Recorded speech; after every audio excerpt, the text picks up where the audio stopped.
Kenny Keke Ogungwe. Thank you so much for being part of the show. Alright? And again, right about now, we bring you entertainment news.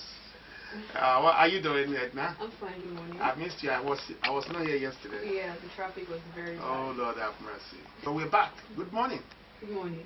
Alright, Edna is here. I'm also here, Kenny Ogungwe. Also here, we have DJ Oscar. We have Rashiman. We have Yinka. Yinka is behind the camera, making sure we're fine on Kennis TV and, of course, on online. Thank you so much, guys. Now to bring you entertainment news. What's up, Edna? Go ahead now. Well.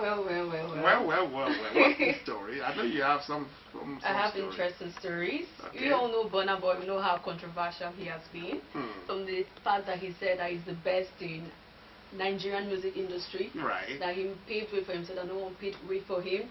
So yesterday, in an interview with an American personnel, he walked out of them. He left them all shocked. His mom and his grandfather plus the interviewer. The mom was at the interview? She was there. The grandfather was yes. also there? Yes. The grandfather is over 80 years? Over 80 years. Wow. So a short clip from an interview with the Grammy Award singer, Burna Boy, was granted to the American cable channel Vice TV, has made rounds on social media and people seem to have a lot to say about it. In the video, the interviewer had sat down to interview Burna Boy, his mother and his grandfather, especially seeing as his grandpa was Fela's manager during his lifetime. During the interview, the Vice TV reporter had asked Burna's grandfather about how life used to be in Lagos, and he answered the question.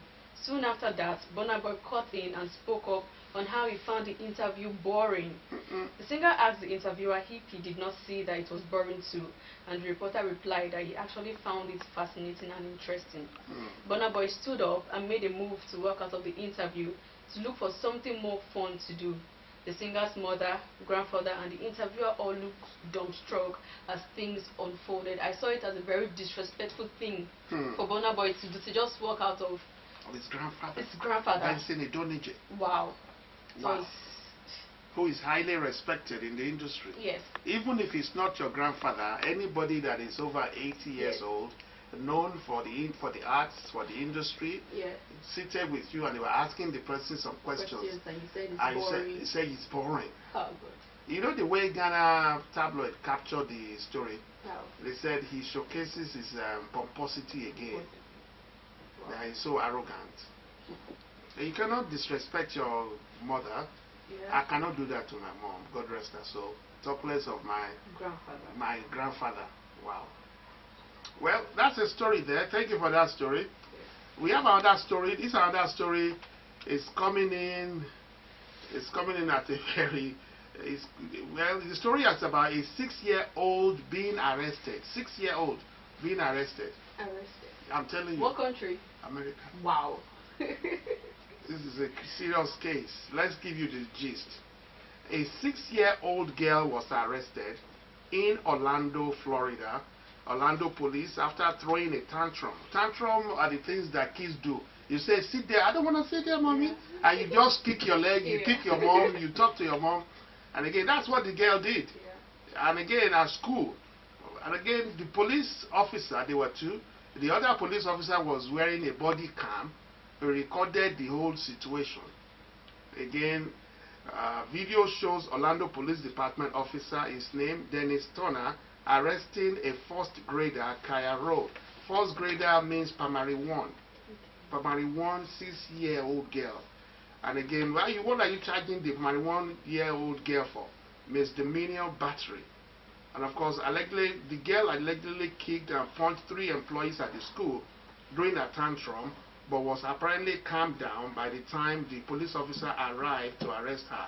According to Turner's police reports that he gave, a school staffer by the name of Beverly Stout requested to press charges against the 6-year-old kid.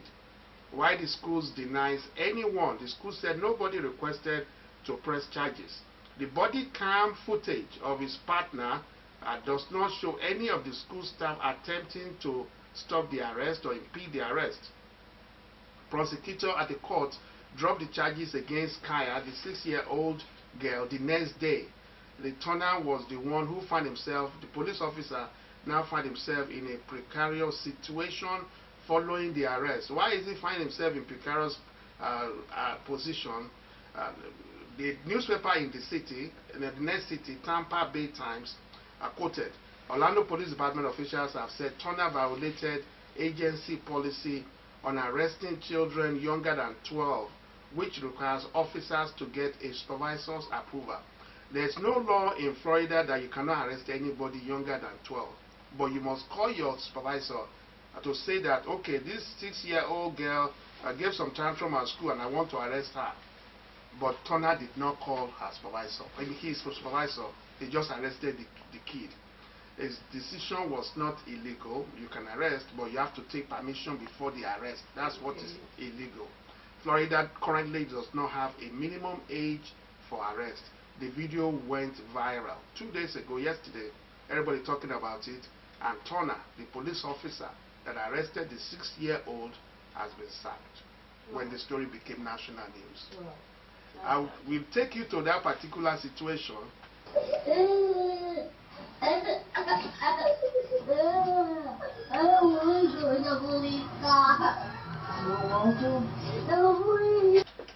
The 6-year-old, probably 1-old girl crying like a baby. She's a baby, right? She's a baby. And of course the officer took her from home inside the car, police car, put her at the back where they put criminals and shut the door.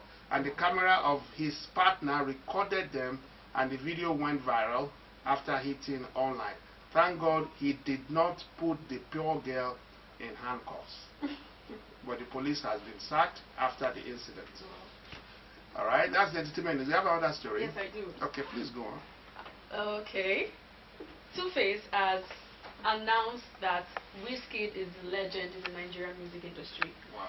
The Nigerian songwriter, activist, Innocent Idibia, popularly known as Tubaba, has made a declaration in the video now trending, addressing singer Ayodeji Ibrahim Balogun, well known as Wizkid, as a legend. In the video, he said, "One person who can indeed be called one of the legends in this generation is Wizkid. Wizkid is one of the legends of this generation, and I don't use the word legend lightly. Anybody will just get one hit now, not legend. But I use that word just for Wizkid. I don't know if it's throwing shades at anyone, but all I know is that he has announced that Wizkid is a legend in the Nigerian music industry. I mean, he has been giving us songs back to back, hit songs from Ojo Elegba to One Love to many songs, and I'm very proud of Wizkid. I'm also expecting his album Made in Lagos to be dropping soon, so let's all expect that too. And also Two-Face album is coming up very soon on the 28th of this month, that's on Friday, tomorrow, Warrior. So let's keep our fingers crossed for that. Alright, another story coming from Godfrey. Godfrey is a comedian. He's Nigerian American. His biggest hit in the US was he did advert for 7-Up soda. He's also very vocal. He was asked by Trump putting Nigeria on travel ban. And again, let's listen to what Godfrey had to say. Godfrey said he's smart because Nigerians are smarter.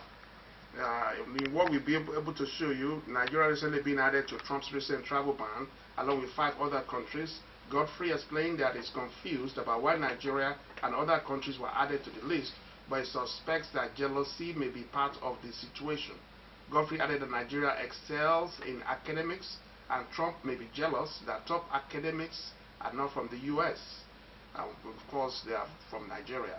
Let's take you to that interview, and of course, let's get to hear Godfrey talk about this situation.